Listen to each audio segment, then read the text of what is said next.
Welcome to the Seoul Foreign Correspondents Club. I'm Steve Herman, president of the club.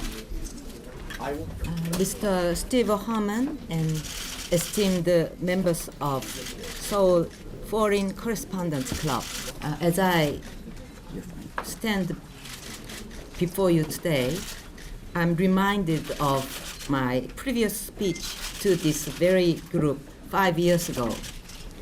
At that time, my speech was based on the theme of Korea's choice for a new future, and I shared my thoughts on the North Korean nuclear problem, Korean unification, and the future of the Korean-American relationship.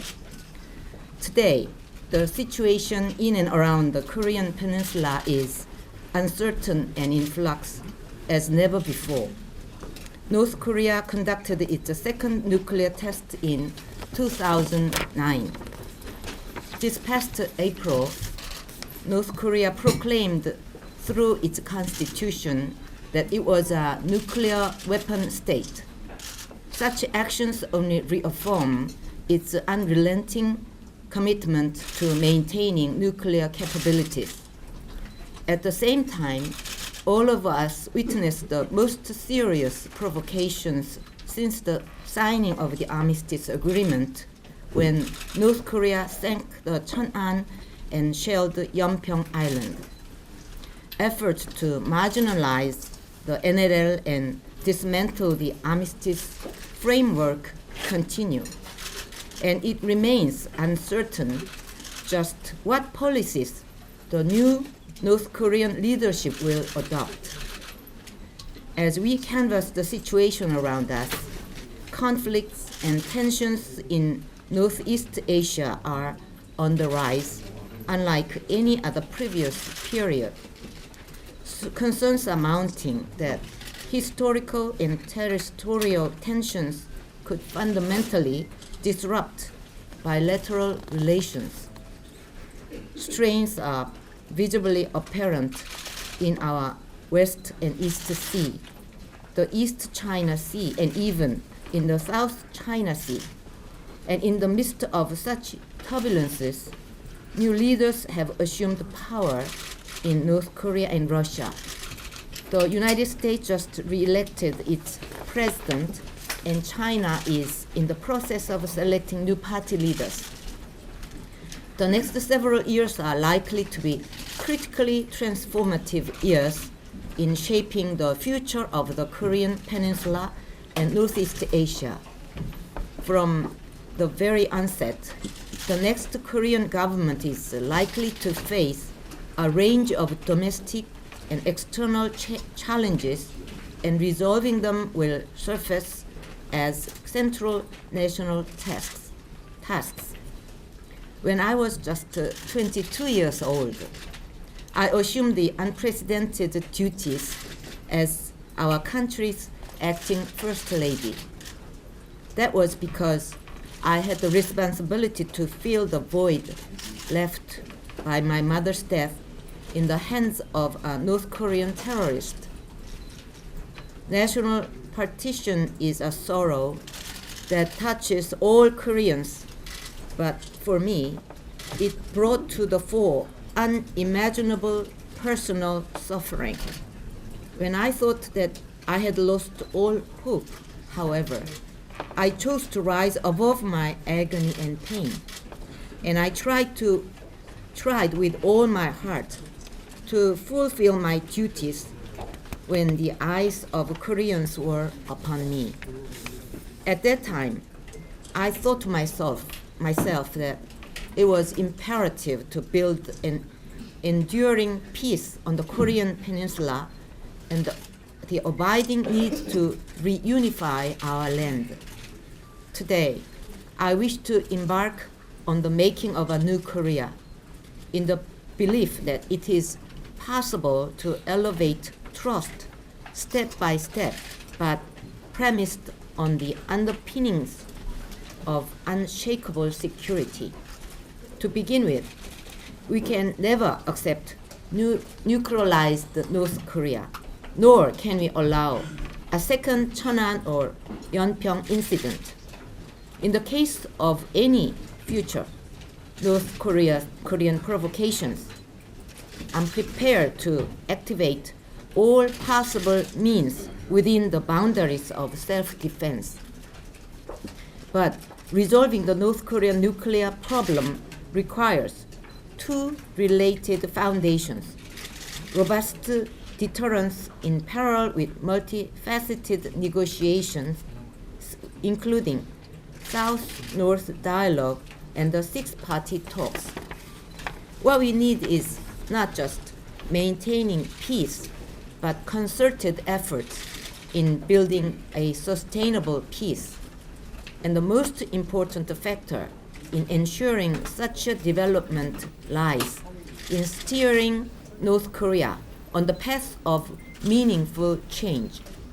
We will do so by cooperating with the international community.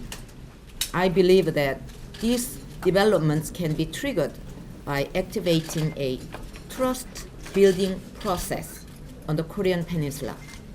I will begin to provide humanitarian assistance to North Korea and also promote mutually beneficial economic, social, and cultural exchanges. If it helps in moving forward South-North relations, I'm willing to meet with the new North Korean leader.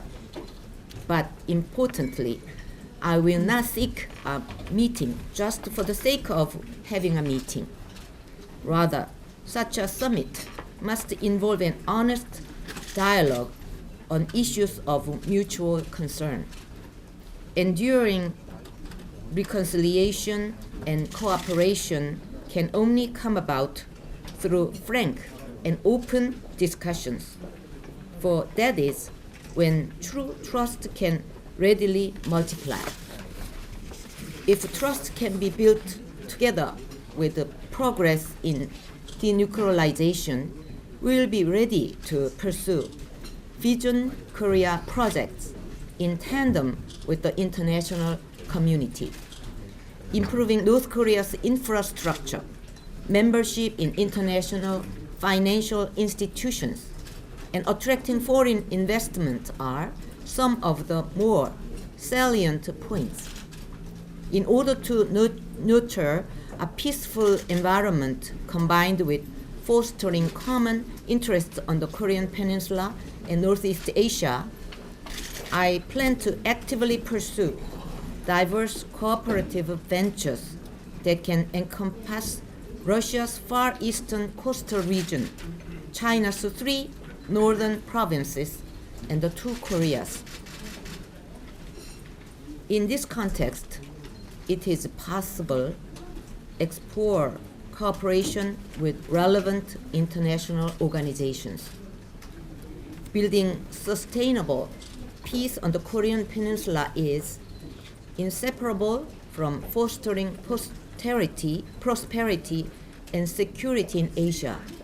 Yet, regrettably, an emerging and cooperative Asia is clashing with an Asia replete with conflicting tensions. I recently proposed a Northeast Asian Peace and Cooperation Initiative that can overcome an Asian paradox stemming from imbalances between economic and security cooperation. In order to foster peace and stability in Northeast Asia, all of the countries with vested common interests should pursue steps that will enhance confidence building and cooperative security, economic and social cooperation, and human security. If possible, I hope that Seoul can be the starting point for such endeavors similar to Europe's Helsinki process. There are ongoing efforts outside the Northeast Asia that are also trying to overcome similar imbalances between economic and security cooperation. The participation of Asian and related countries in various activities relating to security dialogues and economic cooperation, such as the Asian Regional Forum and Asia-Pacific Economic Cooperation can also result in tangible benefits. At the same time, the East Asian Summit meeting involving regional heads of government can strengthen efforts leading towards the creation of an East Asian community. The participation of the United States and Russia in the EAS is a positive step. As shown by the United States' pivot to Asia and China's rise, the unique U.S.-China relationship is marked by cooperation, but also competition. But Asia is large enough to accommodate these two great powers, given that most Asian states enjoy critical ties with both of them. There is no need to perceive the U.S.-China relationship in zero-sum terms. We are hopeful that the second Obama administration and the newly emerging Chinese leadership can enhance efforts in building more cooperative bilateral ties. This is because a harmonious and cooperative relationship between the United States and China are not only essential for peace on the Korean Peninsula, but also for East Asia. I will strive to strengthen and expand the Korea-U.S. relationship into a comprehensive strategic alliance. I will also develop Korea-China relations commensurate with our strategic cooperative partnership. At the same time, broadening our strategic partnerships with Asian, India, Australia, and other emerging regional economies is also essential. We can also upgrade Eurasian economic cooperation that builds upon Russia's Look East policy and buttressing the importance of Central Asia and the EU through political, economic, and cultural ties. 10 years ago, I proposed the opening of a 21st century Eurasian era by connecting the European and Asian continents through a Eurasian railway. Through such efforts, I firmly believe that if economic cooperation can be elevated significantly between the two Koreas and neighboring states, it will also expedite East Asia's regional economic integration. Moreover, it can also bolster peace and spur economic growth in the region. Because without such a strategy, it remains doubtful whether we can survive in the emerging Asian and world orders in the 21st century. Just recently, Songdo, Incheon was chosen as the site for the Green Climate Fund, and Korea became a member of the UN Security Council. Our armed forces are participating in various peacekeeping operations throughout the world. As a country that was able to defend itself and achieve economic growth with help from the international community, Korea will contribute to enhancing world peace and prosperity. We will play an active part not only in strengthening global peace, but in promoting the security of mankind, including Korea's continuing participation in UN peacekeeping operations.